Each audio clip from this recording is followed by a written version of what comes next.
Assalamualaikum warahmatullahi wabarakatuh. My name is Adinda Amalia Rahma, and today I would like to explain about Indian culture that impact the stereotype of India. The reason why I choose this topic is because India have a lot of stereotype, especially in negative stereotype because of their culture. The question is that true about their stereotype? Or how much their culture impact the stereotype itself? And how about Indian people? Are they hate the stereotype or they accept it because it's true?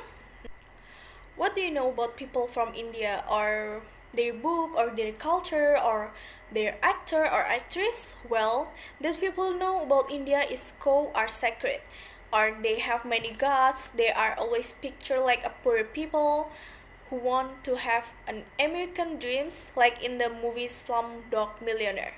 That's why India attracts a lot of stereotypes. Yet India truly is a country of contrast and contradiction. It's often said about India that where something is true, the opposite will also be true. Let's take a look at some popular Indian stereotypes. I read a lot of articles and news about India, and some reference that I took for this video is from theculturetrip.com, 10 stereotypes all Indians hate, tripsavvy.com, top Indian stereotypes, and commissioglobal.com, what are common stereotypes about India. First, India is a land of snake charmers. Snake charmers conjure up image of the ancient and exotic for tourists, but are a bane for average Indian who feels that they portray the country in a backward light. The fact is, the snake charming is illegal in India, and it has been for a number of years. Although snake charmers still do exist, of course, there is much more India than snake charming. Second, Indians are poor. Slums everywhere. The movie Slumdog Millionaire had a hug impact on the way India was perceived around the world. This movie made a stereotype that India are poor but happy. Well, it's true that a major proportion of the Indian populace live under the poverty line, and that there are many beggars within the nation and highly visible slums and shanty towns. This is not the case for the entire nation. India holds a significant portion of the world's richest people, and there are a large number of Indian nationals who are billionaires. Both within the country and abroad, some of the richest people in the world live in India. In addition, the disposable income of the great Indian middle class is now increasing. As a result, people are becoming more materialistic and concerned about status and appearance. Third, Indians are uneducated. While literacy levels in India, and especially those of women, are not very high, it's important to remember that in a country with a population as high as India is inaccurate to make generalized assumptions about the entire nation. The idea that Indians are uneducated is very inaccurate, and education is in fact held in high regard. There are hundreds of thousands of schools across the country with officially recognized education systems varying from region to regions. Doctors, engineers is top the list of professions in India, and MA, MBA, and PhD are common qualifications. The university system in India is extremely competitive, with the entry qualification for some starting at 100%. The fourth is, the real India is dirt and chaos. Many travelers come to India for the real Indian experience, which they associate with dirt, chaos, spontaneity, and confusion. They live frugally, they eat cheap food, they live in cheap hotels, and do themselves in traditional Indian clothing, and use public transportation in attempt to live the way real Indians do. By doing so, they overlook the whole presence of internationally renowned luxury hotel, shopping malls, and designer stores, nightclubs, bars, restaurants, which are becoming increasingly synonymous with the new Indian society. This notion connects to the point preceding this one. The many dichotomies in India between the rich and the poor, the West and the East, the traditional and the modern are highlighted through the dualities of Indian society, and this must be accepted and appreciated. 5. India speak Hindu. It's Hindi actually. Unfortunately, many foreigners make the mistake of confusing religion with the language in India.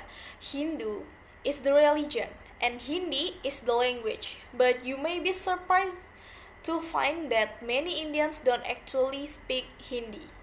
Well, this is particularly the case in South India, where the speak language of Dravidian origin. In fact, Hindi is not even taught in many schools. Every region in India has its own language. Hindi is spoken in its purest form in North India. It will be a second language to many people elsewhere in India, and English is widely spoken across the country. 6. Cows roam the roads. The notion of holy cows in India is one which is laden with a lot of curiosity, and this stereotype is very accurate. When in India, you will see a large number of cows both in farms and fields and on roads and beaches. One reason for the stray cows in the street is due to the fact that they often wander away from their herds when their owners are transporting them from one locality to another, thus rendering them homeless and on the street. These cows are not dangerous, but it's not advisable to approach them or touch them because despite living in the constant presence of human and human activity, they may attack you and be infected with disease. 7. That Indians will automatically be vegetarian because they worship the cow. Well, Indians have a mix of vegetarians, non-vegetarians, vegetarians, and vegan. All the butter chicken, chicken masala, tikkas, kebabs, and a variety of other non-vegetarian dishes are realized by masses in India. 8. I often hear this stereotype that India is very hot. The weather in India does change with the season. India has a hot summer, pleasant spring, really wet monsoons, and extremely cold winters. More importantly, the weather is not the same throughout the country. Where the coastal regions are more humid, the hill stations are pleasant through the year. 9. Indians worship millions of gods. 330 million gods in India. Wow. Gods and goddesses with multiple heads and arms. What kind of crazy religion is Hinduism? Well, actually, it's not what it seems. While Hindus do believe that God is in everything, it's all manifestation of the one source and creator of reality, Brahman. Therefore, every living and non-living thing is viewed as sacred. It's in Hinduism, many gods and goddesses also represent individual aspects of Brahman. For example, Saraswati is the goddess of knowledge and the arts. Hinduism doesn't perceive any set path. Rather, followers can worship whichever deity they feel they need to. And all Indian women wear sari. Well, the sari, traditionally worn by women in India and is a cultural icon. It's undoubtedly timeless and elegant. However, not every Indian outfit is sari. Indian women wear other types of outfit, both casually and formally. There are some styles in India like the salwar kameez. They wear loose pants and tunic top with scarf. It's popular for everyday wear, especially in North India. Or Helanga style, long embellished skirt and crop tops with scarf are also replacing sari as the popular wedding attire in North. This day, most of young Indian women dress in Western clothes to the extent that those are unmarried and wear sari really don't fit in. In large city, you will often see young women wearing tight tops and skimpy dresses when partying at bars and clubs. Many Indian women choose to casual wear jeans and a kurta. Kurta is a traditional tunic top. and blending both Indian and Western fashion. Once, all Indians do yoga and say namaste. Some Indians don't have a flexible bone in their bodies, so yoga for every Indian is out of the question. India might be known for yoga, but assuming that every Indian would know their asanas, you might be let down. What's more, not everyone in India incorporates yoga into their daily life.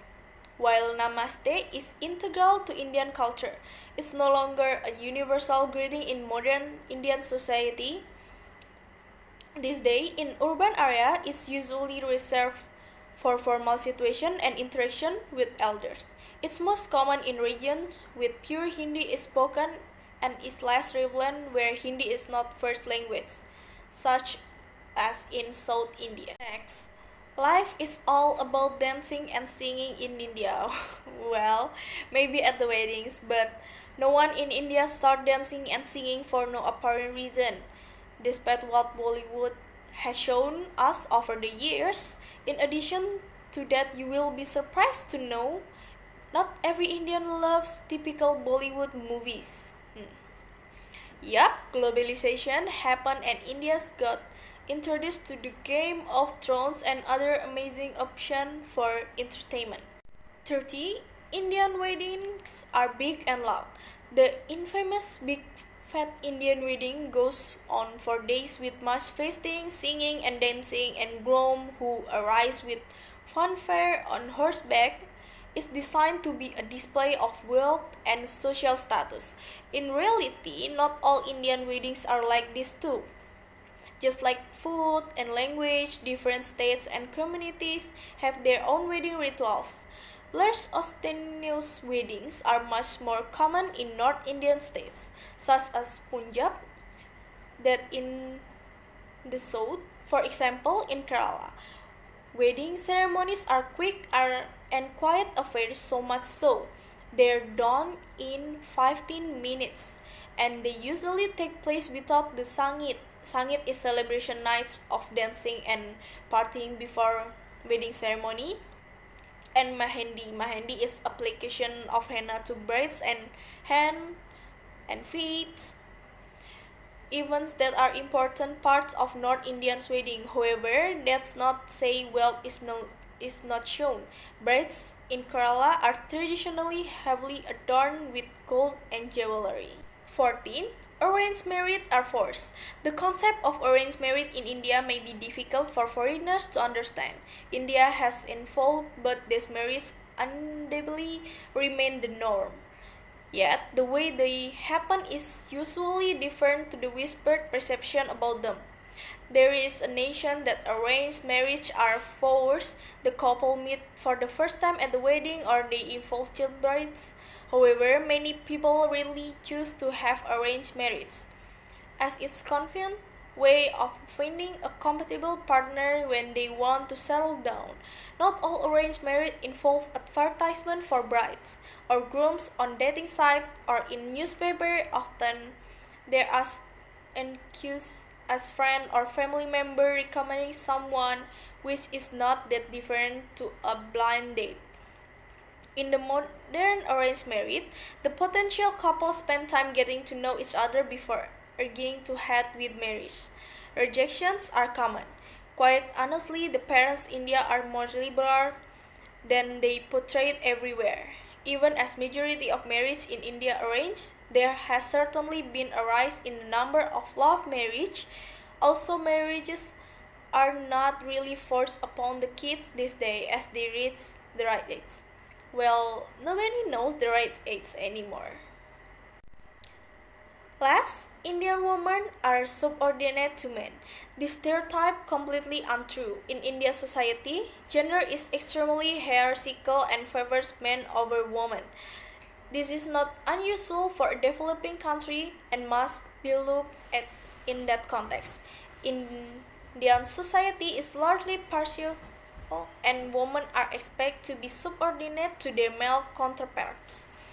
This is reflected in the sex ratio and literacy rates of the country, which seriously disadvantages the female population.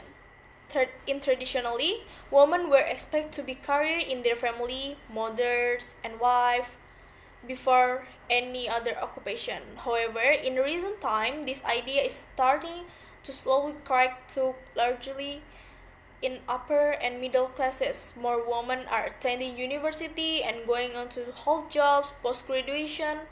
An increasing number of influential business people in corporation and otherwise are also women. As a result, more and more women prefer to achieve a certain degree of financial independence before marrying, settling down, and having children. Notably, India has also had a female president. The same can be said of many other countries in West. Okay, the conclusion is not all the stereotype about Indian is true. Because culture can change from time to time, people's assumption about Indian are not always true because India is a big country and we can judge things from only one perspective of area. That's all for me. Thank you. Wassalamualaikum warahmatullahi wabarakatuh.